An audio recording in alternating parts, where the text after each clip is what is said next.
Have you seen Chuck Norris lately? He's still kicking butt and staying active well into his 80s. What's even more shocking is he looks more jacked than ever and seems to have more energy than guys half his age. And it's all thanks to Morning Kick, a revolutionary new daily drink from Roundhouse Provisions that combines ultra-potent greens like spirulina and kale with probiotics, prebiotics, collagen, and even ashwagandha. Just mix with water, stir, and enjoy. Unlike other green drinks out there, this one tastes exactly like strawberry lemonade and has hundreds of 5-star reviews. Go to roundhouseprovisions.com/save44 for up to 44% off your regular priced order. Plus, every purchase is backed by a 90-day money-back guarantee. So if you want to experience smoother digestion, a boost of energy, and just an overall healthier body, then go to roundhouseprovisions.com/save44 today. These statements have not been evaluated by the Food and Drug Administration. This product is not intended to diagnose, treat, cure, or prevent any disease. Results can vary. Save big money on your next painting project. Menards carries Purdy paintbrushes, roller covers, trays, and paint kits to help you get the job done right. Purdy brushes are handcrafted in the USA and are the #1 brand preferred by professionals. Save big on Purdy painting tools at Menards, America's #1 home improvement retailer for customer satisfaction according to J.D. Power. For J.D. Power 2024 award information, visit jdpower.com/awards. Save big money at Menards. The following podcast may contain discussions supported by science that may be considered dangerous to some listeners and conspiracy theorists. Discretion is advised. The 3 Down Greencast is brought to you by the Pile O'Bones Brewing Company.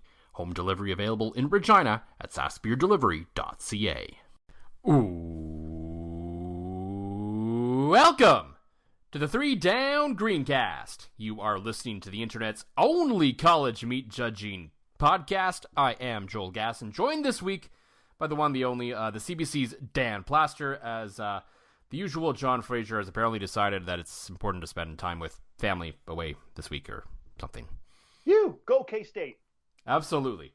So yeah, we obviously have a number of things to get to, as the Riders, they got their asses kicked by the Montreal Alouettes this past week. John seems to believe it's time to panic.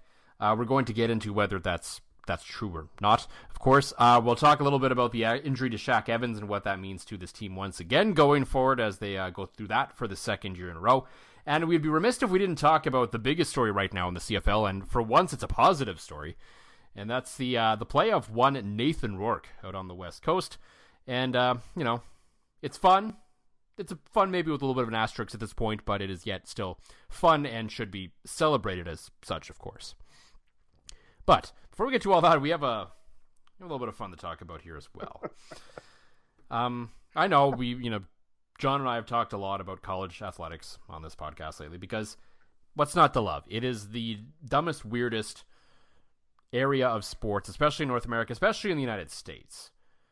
And our friends, or I guess, people that we enjoy over at the Sickos Committee on Twitter, who you should follow, especially if you enjoy college football, put out a tweet the other day with all the NCAA D1 championships were, of course, posted by the Reddit college football account. So that was like all the actual Division I sanctioned NCAA events. Apparently, there's a whole world of non-sanctioned NCAA events that a lot of us weren't really aware of. And I really would like to know more about some of these. When you sent...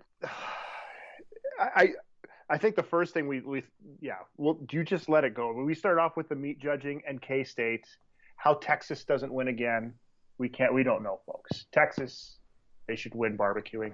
Is it... Okay, did you look into what meat judging was? I didn't actually look into what it was. Like, I don't know if it's like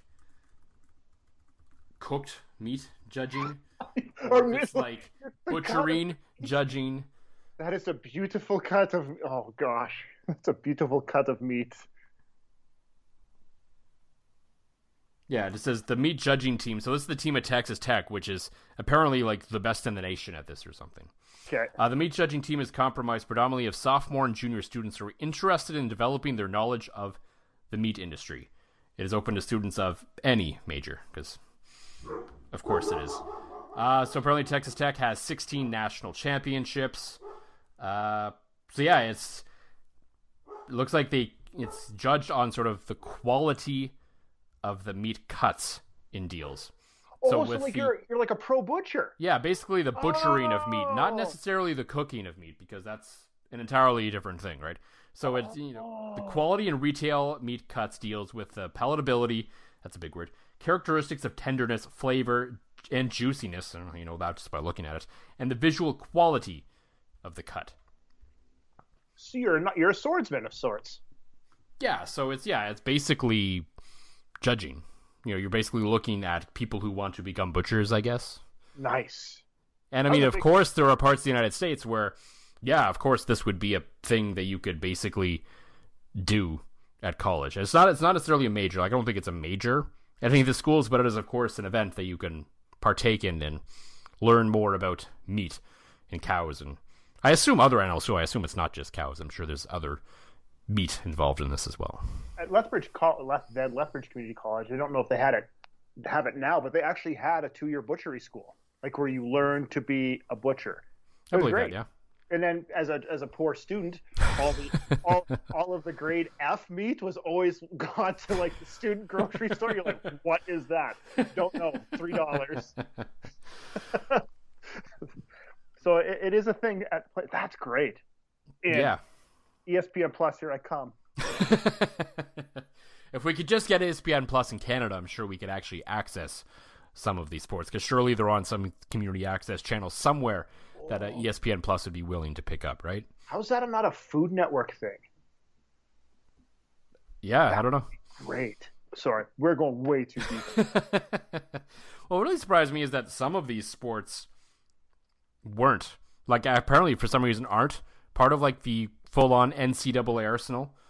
Like, we were talking about, like, snowboarding appears to be on here, but skiing isn't. So, like, skiing's a real sport according to the NCAA, but snowboarding isn't, which is weird. Well, we talked about boxing. Boxing, yeah. Of course, someone made the comment that, of course, the service academies were the winners of boxing because Army won the men's boxing and Navy won the women's boxing. Read that as you will. Yep. But what I do love is the 2 real nerdy ones, drone racing and quiz bowl, both won by Georgia Tech. Of course. Not running the option. No. Yeah, no, they haven't had to come out of running the option on that one. No. I do wish there was access to NCAA handball. Because one of my favorite things whenever the Summer Olympics come around every 4 years is actually the handball. The rest of the Summer Olympics I'm not super interested in. But the handball is just always mesmerizing for me to watch because it's like this perfect mixture of like basketball, volleyball, and a few sports mixed into one. And it's just fun to watch. So I can only imagine having a bunch of like 19-year-olds playing it would just make it even more chaotic and fun, because that seems to be the rule that applies to basically every sport. Like, handball looks like the crazy sport you and your friends, or us and our friends, would make up in our backyard with 2 hockey nets and a Nerf ball. Yeah. And it just turns into that. Yeah, it just seems like, yeah, I agree. I enjoy watching it too. It's one of the few things I do enjoy about watching in the Olympics. A bit of a surprise one to me is actually maybe Mizzou winning disc golf. Like, I didn't know there would be enough hipsters playing disc golf in Missouri. Yeah, well, Missouri's, yeah, West Virginia and cricket. That's an. Apparently they're a dynasty. Someone was asking about that. I saw in the replies. Apparently they've won like a bunch of them at cricket. So there must be a strong English or East Indian student body that goes to that school, or both maybe.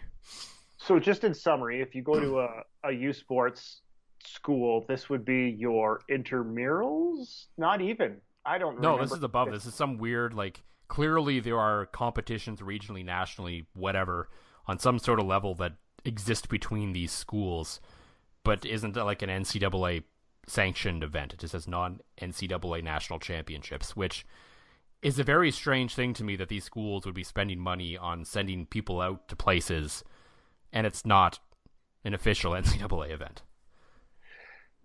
Well, I mean, but that goes back to even like Utah climbing. Well, no kidding. It's just, but there's some logos I don't even know. Like, who won surfing? It better be Hawaii, somewhere in Hawaii or something like that. Air Force won snowboarding. Yeah, isn't the Air Force in Colorado and Denver? Yeah, Colorado Springs. So they should win. You would figure bass fishing should be an NCAA sport. Like, come on now. Yeah.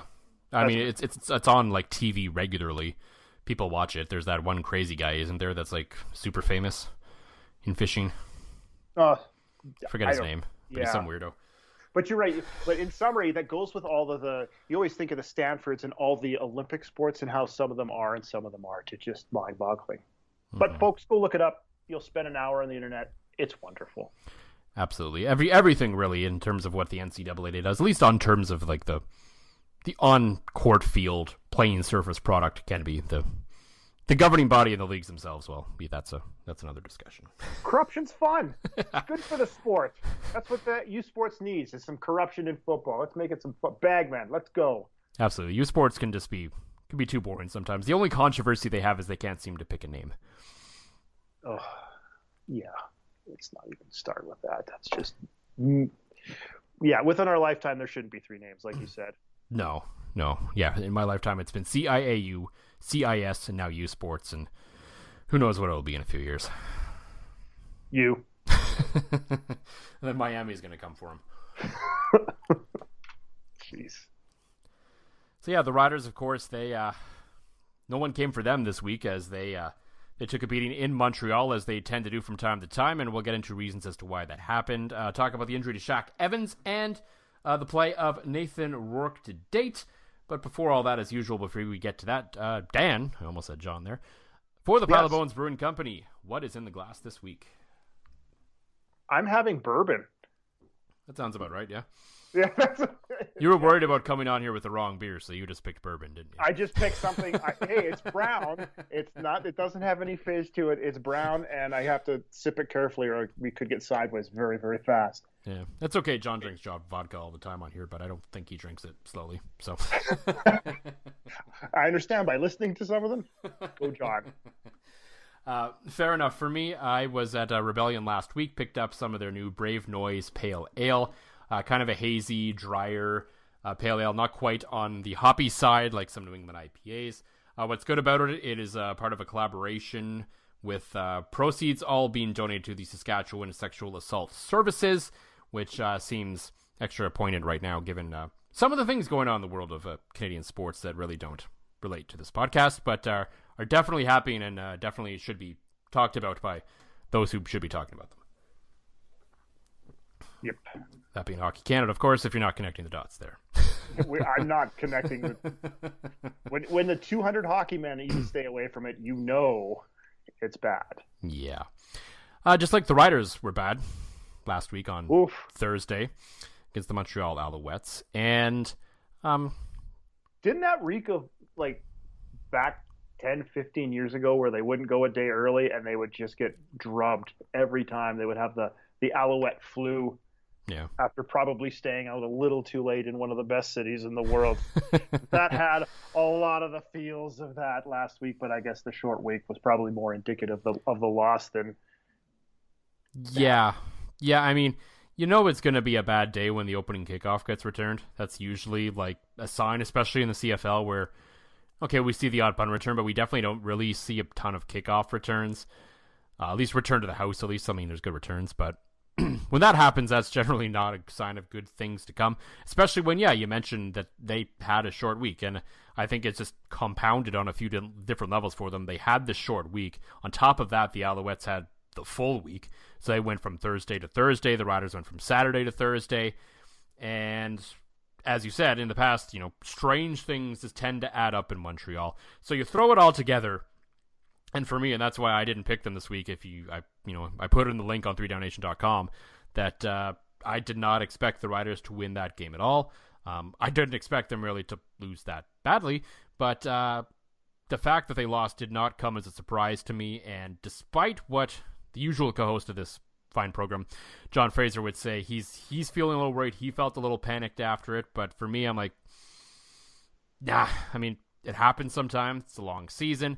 It's, you hate to use it. It's not really truly an excuse. You still got to show up and play. But at the end of the day, these are things that have to be taken into consideration over the course of a football season. And a short week, not necessarily the lack of practice time. It was more so just the body didn't really have enough time to fully recover and mentally, kind of turn the whole thing around on a short week like that, especially after what turned out to be a fairly tough game in Edmonton.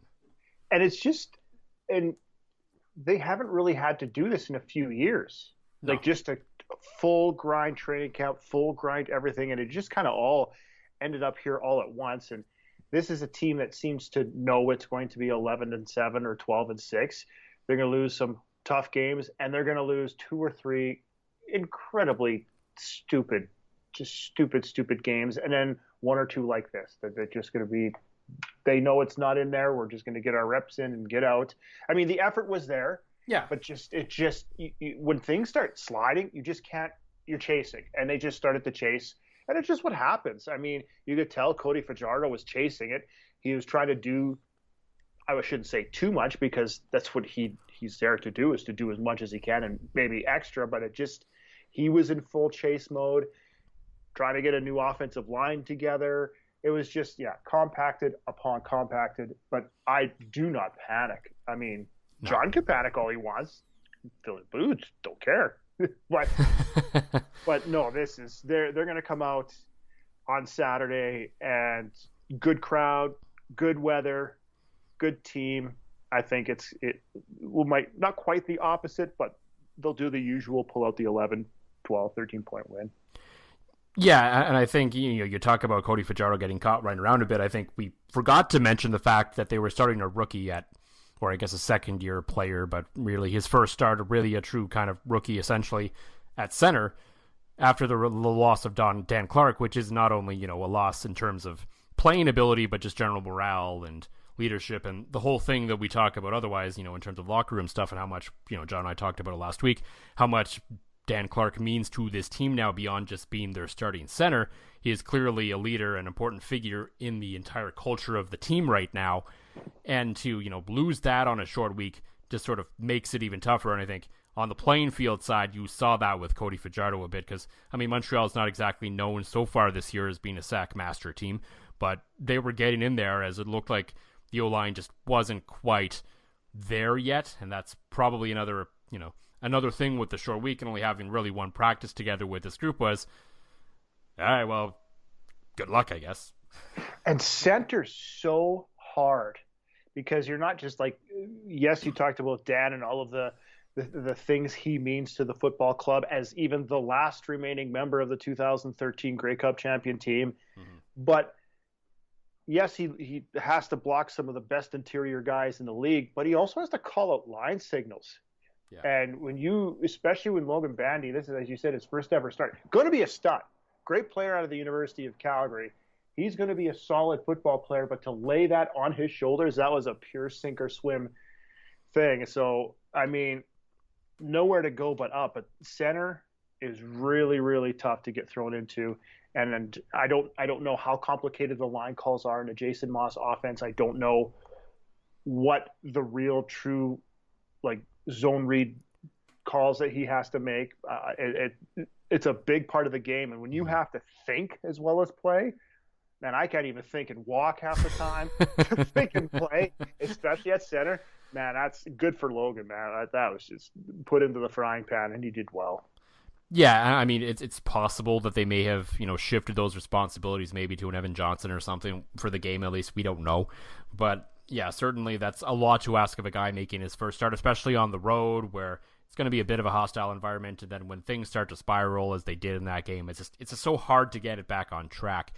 And, I think had the Riders won that game, it would have said a lot about this team and maybe how much potential they had to overcome sort of the mountain of obstacles that were in front of them.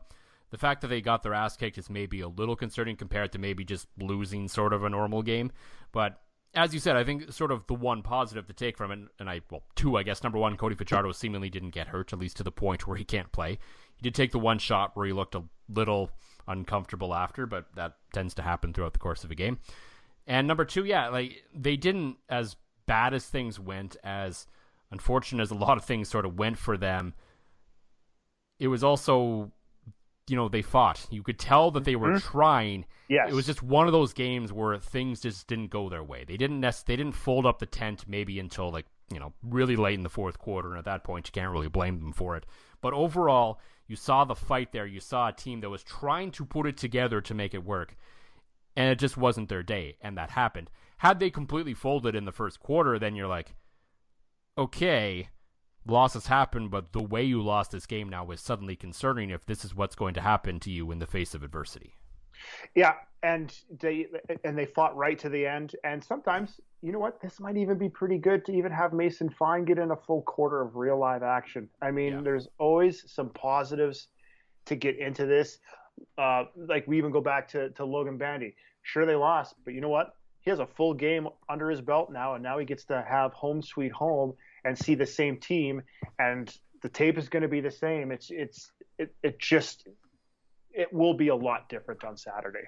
Yeah, and I think you and I were talking about that on the week going in, where our thought was, okay, they were probably going to lose that game, and then they'd come back and probably look pretty good and beat Montreal fairly handily this week. So I may have just spoiled my pick on 3downnation.com, but I don't think there's much of a surprise there. And it's just funny to me how a lot of people don't really take that kind of stuff into consideration going into a week. Like, I think, I don't have the exact numbers, but it felt like 80 to 90% of the, panels that do picks across this league on various platforms all had the Riders. And I'm like, are you guys paying attention? Like, do you not? How long have you been watching football? It's not a slight against the Riders or, pumping up the Alouettes in any sort of way. It's just it's just the fact of these things tend to happen. And especially, like you said, the short week versus long week, that is just the most simplest of math. Mm-hmm. You could just go It's essentially like the East Coast team going to BC. Like, everyone seems to have wrapped their head around an East Division team going to BC to play the late game, and they expect none of them ever to win. Even when Hamilton's like 14-0, they're like, oh, BC's going to win that game. Yeah. Right? So they've wrapped their head around that one. But there's still the conversation of when a good team goes to play, an average to bad team on a short week versus a long week, they still expect for some reason the good team to be really good. And I'm like, okay. Yeah, and especially a little bit of travel. They're lucky they can charter now. Yeah. That's a good thing. And Montreal, like I said, it doesn't matter how bad Montreal is. Mm-hmm. That's a hard place to play. It's just everything. You and I have both been there. We've both seen games there. You and I have the luxury of walking from downtown Montreal to Percival Molson Stadium. I do remember, I think it's on the way there, you do have to walk up a pretty steep hill. So yeah, but there is that.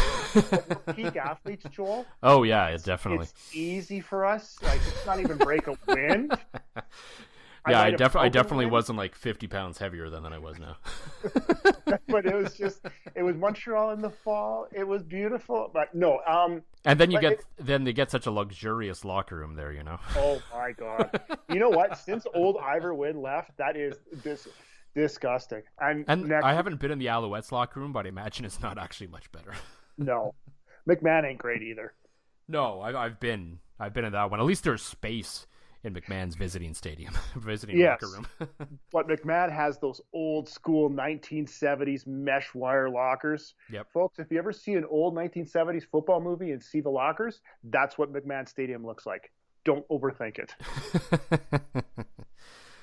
So it wasn't all, there was some good news to come out of the game, but there was, I think, one sort of more significant piece of bad news, and that was, of course, the injury to receiver Shaq Evans. And, they went through this last year with him again. This year they have Duke Williams kind of to fall back on it a bit to kind of help, lead the offense. And I think we saw against Edmonton sort of when he's not in the lineup, what a difference that makes to the overall offensive game plan and what they're able to do. But this year especially, it seems very, concerning that Shaq Evans won't be available for Cody Fajardo for the next 6 to 8 weeks. They're saying, because through the first couple of games, it looked like they had kind of refound that connection a little bit that they had in 2019, and that maybe that would help, bring things to another level for this offense again. But now, to me at least, without him and just Duke Williams and, a bunch of other guys, and, Keon Schaefer-Baker, some other guys are going to have a chance to step up, and that's great. But it still feels like, Kyron Moore is still already injured. It's like, okay, they're kind of back to square one with this whole thing again. And Shaq Evans has always been his favorite receiver since day one that Cody Fajardo showed up here. When he had that great first season with the Saskatchewan Roughriders, it was Shaq Evans that had his breakout season as well. So that is his security blanket, has always been Shaq Evans. And I think, yes, on the field it hurts, but I think it hurts Cody mentally too that he doesn't have his guy there. Like, he's his guy. There's no doubt about it. Yes, more Schaefer-Baker. Williams, he'll start getting more familiar with. The emergence of Mitch Picton kind of a little bit getting involved in the offense as well. And hopefully some, tight end, fullback. Always fullbacks. Always tight end, fullbacks. More of it, please. But yes, not just his production, it's a security blanket that's kind of gone here. Yeah, and what I found really interesting was asked about Craig Dickinson, sort of where they're going to go with this. So they tried out, the usual couple of Americans, most notably like Tevin Jones was there a little bit. So we might see sort of some guys getting a chance there, but he didn't close the door on changing the ratio and bringing in a third Canadian receiver to sort of fill the gap as well. And John and I had talked about this at the start of the season, that if you look at the roster overall, because I hadn't deeply done it before the season started, quite frankly, they actually have, like, the way the roster was set up, they were at a pretty good spot with the ratio at receiver, where if they really wanted to, they could just roll out 3 Canadian receivers. When you look at, they have Keon Schaefer-Baker, you mentioned Mitch Picton, Justin McInnes is still here, Jake Hardy's apparently still here, Samuel Amelis is here. So, there's lots of options where they could easily, make that switch there and maybe, secure some American depth elsewhere if possible, or just run extra Canadian depth, because, the American receiver depth isn't super deep. Especially, there's Shaq Evans is out now, so you're looking at Duke Williams and Jacob Prohl, and it's like, okay. That's a steep drop. Yeah, and that's no offense at all to Prohl, who's made a couple of nice catches, but he's not quite. He has just kind of been here a little bit. He's been here for a cup of coffee, so it's hard to rely on him all that much just yet. But yeah, like, we could be in a situation where maybe the best option for this team at receiver without Shaq Evans right now might be to sort of, in a way, bring back, a lighter version of the Canadian Air Force. It might be a good thing, but then you just kind of go with what kind of stuff, like what things does that open up for you, especially defensively?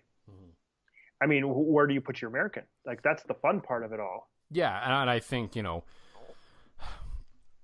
think there could be options in the secondary. I don't think Nelson Lecombos look that great yet. I mean, I give them a lot of props for trying to keep, extra Canadians on the defensive side of the ball right now. But yeah, maybe you just leave a Mike Edelman. The secondary is the only Canadian on defense right now, right? Yeah. At least if Micah Tights returns, and obviously he makes his way into the linebacker rotation, and that helps a lot. But, maybe there's the change there. I don't know, because the secondary at times, it's certainly noticed that they've had to make some changes there for the first time in a couple of years, because it hasn't looked quite as strong as it did in last year.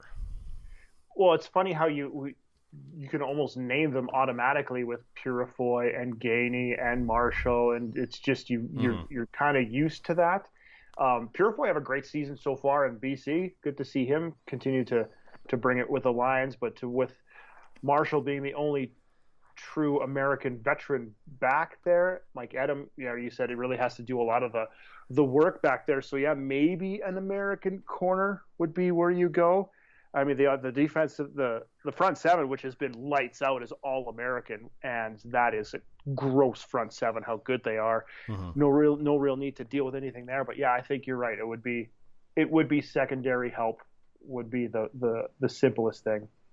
And I think it might be something worth looking into at this point, because they have given up a number of big plays in the secondary this year. There's been a lot of chunk plays given up on them so far, and some of them being, at least on quick glance without knowing exactly how the play was supposed to develop. Again, you talk about Nick Marshall being the veteran and I guess sort of the leader of the group now.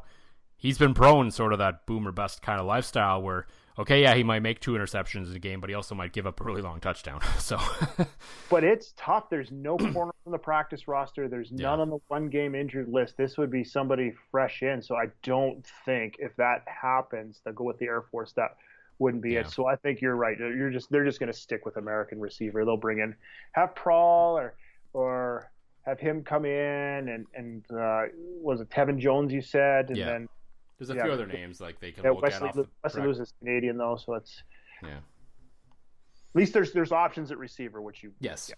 there's always options, and you can always rotate guys around. And maybe the best option ends up being Canadian. You just add an extra Canadian on the field, which is never bad in case one of your starting Canadians get hurt as well, right? Always a good option. That's never a bad thing. Or maybe worst comes to worst, AC Leonard was a receiver at one point. Yes, wasn't he a tight end? Or is he a straight up receiver? I don't remember. I mean, he's big enough that you would think he might have been a tight end, but we know those positions aren't properly used in the CFL. So. And he was at a HBCU school, Tennessee State. Yeah, he could have played both ways. Interesting. Yeah, because was it Ottawa that converted him, or was it Jones that converted him to defensive line? It was It had to have been Jones. He's the only one to do something like that. I don't want to give him credit. I mean, he's made some weird flops, but if he made that one, then that was one that's pretty hard to argue with and definitely worked out. Yep. One decision that does seem to be working out so far, as we sort of shift our focus to the rest of the CFL right now, is BC's decision to go with Canadian quarterback Nathan Rourke as their guy this year. It's worked on a couple of levels. Number one, he's obviously been very good. And number two, like on his own, he's been very good. And number two, I think from a salary cap perspective, it was a brilliant move, especially given the options that were probably available to him. But yeah, the kid's definitely a story right now in the CFL. I wish he were a bit of a bigger story in sports across this country right now, considering what he's been able to do through 2 games with the BC Lions. I think, especially last week against Toronto, where he put up just numbers we have not seen from a Canadian quarterback in quite some time. I absolutely. This is the biggest story, full stop, in the CFL in the last, well, other than the pandemic, but the most positive, favorite, best, amazing story is Nathan Rourke. And you're right, he should be on whatever the Canadian Wheaties version. Shreddy's your Canadian. Shreddy's you're on a Shreddy's box.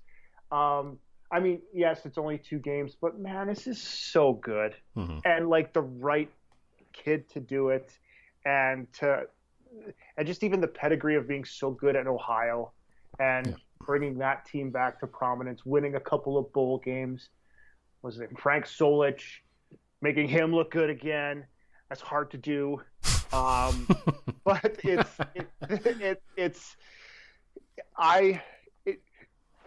other than the Rider games, I'm watching him.